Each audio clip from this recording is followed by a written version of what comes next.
Oi, eu sou a Gabi Xavier e hoje eu vou falar aqui de defeitos de Shingeki no Kyojin ou supostos defeitos. Calma, segura o seu dislike, segura o seu comentário, porque eu vou explicar qual é essa proposta. O que aconteceu? Eu fui lá no meu Instagram, que se você não me segue, me siga para participar de momentos como esse, é xgabi Xavier. Lá no Twitter tem Discord também, links todos fixados no primeiro comentário.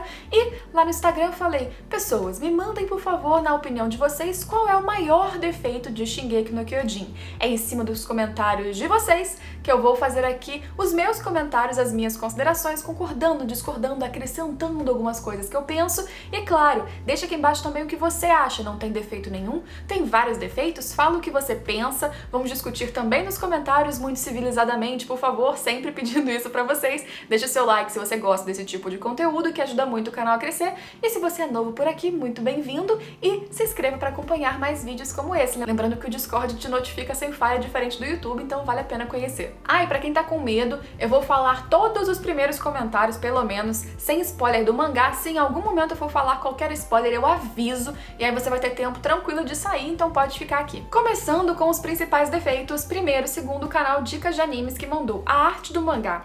O Isayama Sensei cria boas histórias, mas o desenho atrapalha no entendimento do mangá. Então, concordo?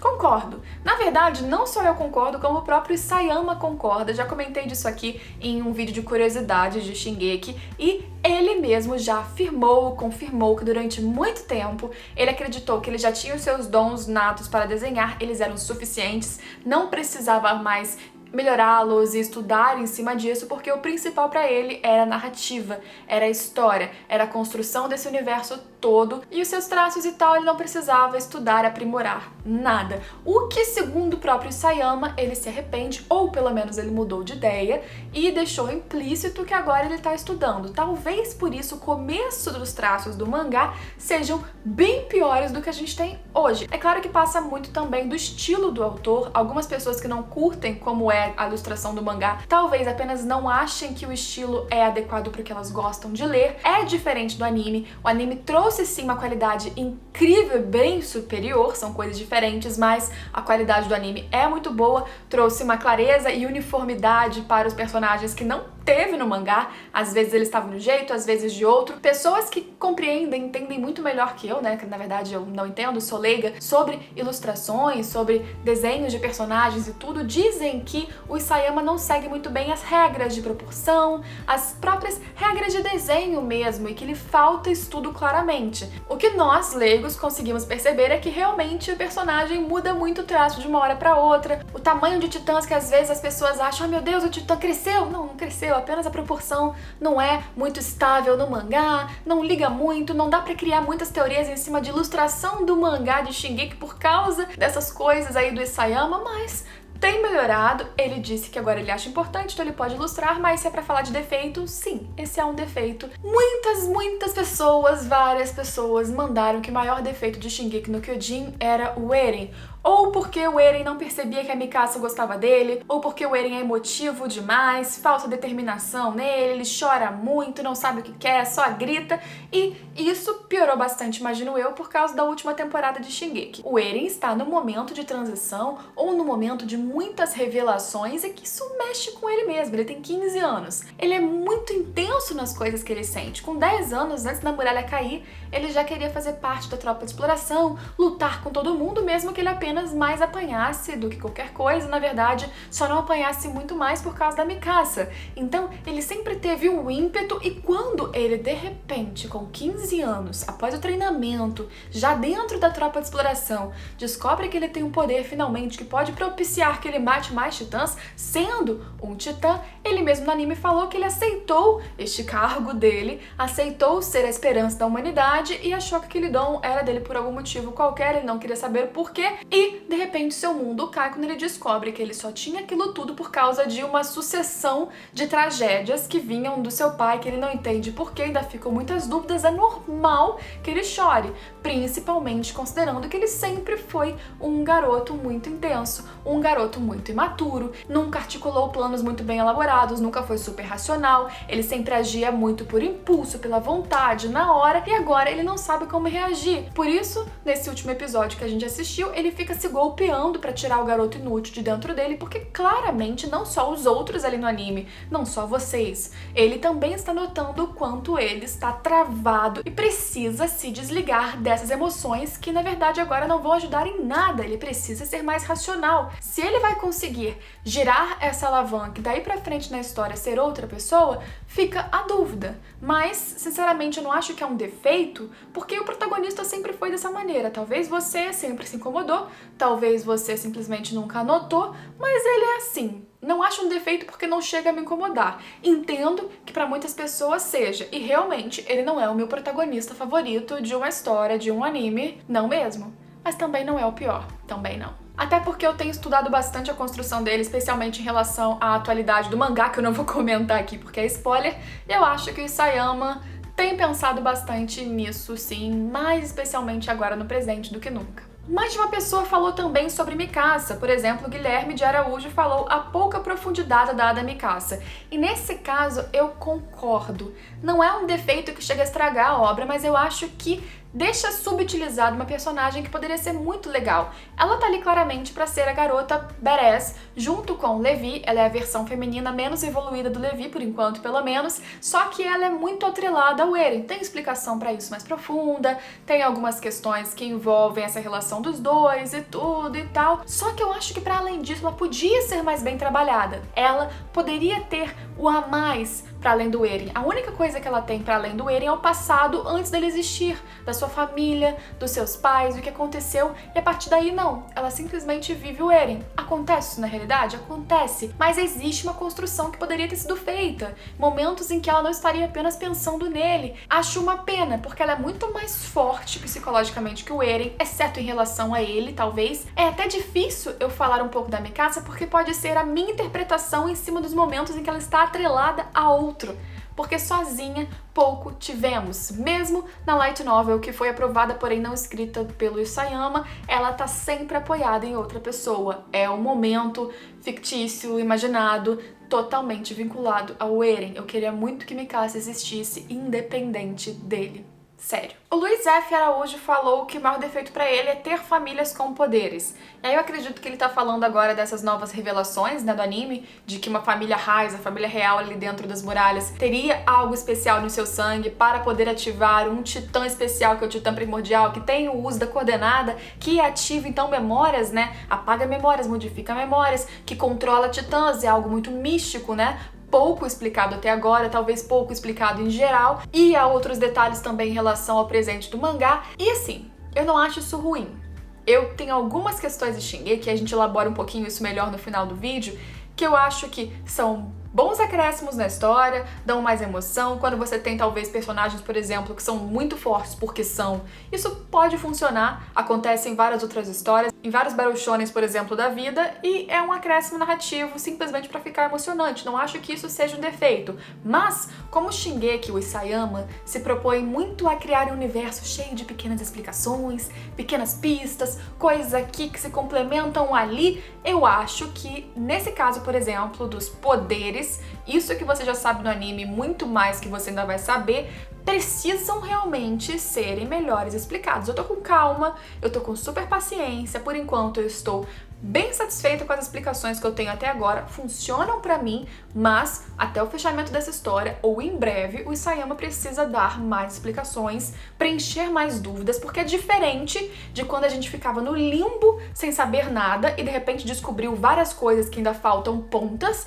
do que agora que a gente já sabe muito mais coisas, por exemplo, no mangá, um universo muito mais expandido psicologicamente aí falando, historicamente falando, e aí faltam algumas informações há algum tempo. Se ele arrastar demais essas dúvidas, aí eu vou começar a achar que é um defeito. Por enquanto, eu não acho que isso das famílias é um problema, acho que vai fazer parte do universo junto com várias outras coisas e por enquanto faz algum sentido ou sentido mínimo para que a história possa caminhar, mas daqui a pouco isso precisa ser mais aprofundado ou vai começar a ficar solto demais. Mais à frente do anime você vai entender que tem um pouquinho mais de profundidade do que parece agora, talvez fique um pouquinho mais estável e aí você se sinta como eu. Wagner PS Júnior falou que o defeito pra ele é que um dia vai acabar. Algumas pessoas falaram que o defeito é não sair semanalmente, ou porque tem só 22 minutos do episódio do anime. Eu diria assim, acho bom que a obra, inclusive, não se arraste tanto tempo. Nem mangá, nem consequentemente anime. Porque eu acho que o Isayama já deu várias declarações, isso pra mim é um defeito, de que ele primeiro pensava num final totalmente tenebroso, horrível, um final meio nevoeiro, que se você não viu o filme é bem trágico, e agora ele pensa em um final mais Guardiões da Galáxia, que eu imagino o seguinte: vai ter uma dancinha. Não vai ter uma dancinha, quer dizer, eu acho, pelo menos, né? Eu espero. Mas que tem uma parte que não é tão boa assim, mas no final dá tudo certo e as pessoas principais ficam vivas, talvez? Ou algumas fiquem vivas. O que eu consegui entender é que antes ia ser bem obscuro e agora vai ser mais colorido. Será que ele já mudou de ideia de novo? Essas coisas, essas declarações do Isayama me deixam insegura. Ou entrevistas, por exemplo, que o Isayama fala ali com seu editor do lado e ele afirma certas coisas na entrevista respondendo os fãs e o editor fala: mas eu não sabia disso ainda não, vou até anotar aqui, né, pra não esquecer depois, né, pra deixar a coerência na história, porque o Isayama parece que vai tendo uns brainstorm, assim, umas ideias do nada, e eu fico morrendo de medo que ele não consiga amarrar, deixando a história incoerente lá na frente. Por quê? Porque, como eu falei, Shingeki vai dando várias explicações, mas pra manter o mistério, pra deixar a coisa um pouquinho mais ali, talvez, instigante, muito ainda fica escondido, ainda fica um pouquinho sem explicação, você ainda fica desconfiando de uma coisa ali, criando teorias. É divertido, mas vai ser divertido se lá no final ele me responder, não necessariamente me surpreendendo, mas fazendo sentido. Eu fico um pouquinho mais esperançosa porque várias coisas que eu teorizei ou que aconteceram, eu consegui ver ao reler e reler e reler que existiu uma coerência, existiu uma construção. Por enquanto, eu não vejo problemas nesse sentido narrativamente falando, tá? Porque em traço, já cansei de responder pras pessoas aí: por que o Titã da Ymir, ele aparece de um jeito assim e depois de outro jeito? Pessoas, não sei dizer se aconteceu alguma coisa ali no meio ou se simplesmente ele mudou o traço, tá? Mas assim, portanto, voltando ao foco, Gabriela, eu diria o seguinte: melhor que tenha um fim e que o fim não seja muito longe, né? Que esteja mais perto. A história está caminhando para um ponto ou um desfecho final no mangá, que pode se prolongar um pouquinho, ser bem ali esticadinho para ter um desenvolvimento mais emocionante, talvez, mas tem que finalizar. Eu espero que ele não demore. Rômulo A. Silve falou que às vezes a determinação ou motivação dos personagens não é explicada direito. Fico com dúvidas enormes. Realmente, Rômulo, eu acho que agora, no mangá, o Isayama tá conseguindo trabalhar melhor os personagens, ou alguns deles, mas muitos a gente sempre acompanhou, até mesmo como a própria Mikasa, que é uma personagem super incrível, mas que tinha pouco desenvolvimento. O desenvolvimento maior que ele fazia era, por exemplo, num episódio em que a Sasha vai na sua vila, aí tem um breve desenvolvimento, mas ao longo dos capítulos, as falas, as interações não são tão bem trabalhadas. Eu acho que a gente tem várias sobras de personagens que, por exemplo, poderiam ter morrido várias vezes até agora e não morreram. Não que eu queira que os personagens morram, mas vamos dizer assim, a gente tem uma gordurinha de personagens que facilmente em outras histórias, em outras tramas, seriam usados para morrer da emoção, ou porque a morte de um personagem pode refletir em várias consequências. Eu sou super favorável de que mesmo que a gente chore, de que a gente sofra, se uma morte for bem trabalhada, não é que o momento necessariamente será super emocionante, mas as consequências farão sentido, seja para um personagem ou para o todo. Mas assim, como pessoa que gosta de personagens desenvolvidos, eu gostaria que tivesse mais disso em Shingeki, sim. Esses foram alguns comentários em cima de comentários de vocês. Agora no vídeo vamos ter algumas considerações finais falando coisas do mangá, então vão ter alguns spoilers. Fecha aqui se você não quiser saber, cuidado. Então curte, por favor, já pra ajudar, e se inscreve aí e vamos lá. Então, pessoas, ao longo dos meus comentários ali dos animes, eu já deixei alguns comentários em relação ao próprio mangá, sem dizer nomes e capítulos e coisas explícitas, mas dá pra entender, que é principalmente em relação à incoerência de traços que impossibilita que a gente consiga entender se um titã, por exemplo, surgiu com uma modificação depois no seu corpo estrutural porque ele de fato ingeriu o fluido de outro original e ganhou um upgrade ou não. Tudo isso dificulta muito a teoria, dificulta que a gente consiga analisar esteticamente, o que geralmente deixa muitas essas pistas em vários mangás, em várias obras. Fora isso, as inconstâncias nas entrevistas do Isayama ou modificações que ele já fez, especialmente, por exemplo, em relação aos pais do Armin, que ele achou que era muito legal o que aconteceu no anime de uma cena de um casal fugindo do balão, então ele mudou de um guide para outro a morte dos pais do Armin como teria acontecido. Não era mais na expedição de retomada da Muralha Maria, mas sim eles tentaram sair de balão e foram mortos pela polícia. Isso é só uma pequena amostra do que o Isayama já falou várias vezes, que ele considera que o anime é a obra oficial, real, final, e isso me deixa mais uma vez insegura sobre como ele vai conduzir o mangá daí pra frente. Ele não pode apagar o que ele fez no mangá, e por exemplo, aquela coisa da mensagem de pra você daqui a 2000 anos, tomara que faça sentido quando ele finalizar a história, que ele não jogue fora porque ele mudou o tom que vai ser o final dele. A própria morte da Sasha, muitas pessoas dizem que ele tá trabalhando e usando muitas coisas em cima da morte dela porque ele se arrependeu. Não acho que isso é verdade. Na realidade, eu acho que ele utilizou muito bem a morte da Sasha, está utilizando, por isso que talvez não faça sentido que as pessoas reclamem, porque em cima dessa morte ele está desenvolvendo outros personagens e isso não é ruim, mesmo que o desenvolvimento venha em cima de uma pessoa que é também a Gabi, que vocês odeiam. E não tem problema vocês odiarem a Gabi. Por que não pode existir um personagem em Shingeki que vocês odeiam, que seja intragável, que seja absolutamente digno de uma morte terrível? Pode existir. Talvez faltasse esse vilão que vocês odiassem para além de uma figura abstrata que é um continente ou um país. Por exemplo, também não é um problema você continuar odiando o Zeke. O Zeke não se tornou herói, como é um defeito que algumas pessoas apontaram aqui também no Instagram. Ele apenas mostrou que ele não era tão claro ou tão assim bem desenhadinho como a história toda vinha contando. Na verdade, muitas vezes as formas que o Zeke aparecia no mangá mostravam que ele era muito dual, até mesmo em capa, ele olhando pro outro lado, ele sempre com o olhar meio perdido. A gente já fez um vídeo estudando aqui as mensagens corporais e falas do Zeke que mostravam que ele escondia muita coisa, ele não era simplesmente aquele garoto fiel, mas ele continua sendo obscuro, parece que ele ainda esconde alguma coisa. Ele não virou herói em momento nenhum. Ele só não era aquele que você pensava. Pode ser que ele seja pior, não sabemos. E eu sinceramente acho que faria bem pra história sim a gente ter algumas perdas que sejam significativas. Talvez não seja o tipo de história que a gente vai carregar o grupinho inicial inteiro ou quase inteiro sem a Sasha até o final. Muitas vezes, se bem trabalhadas, eu não tô dizendo que tem que ser um Game of Thrones da vida, mas se bem trabalhadas, mortes podem ser muito úteis e eu não acho que a morte da Sasha foi inútil.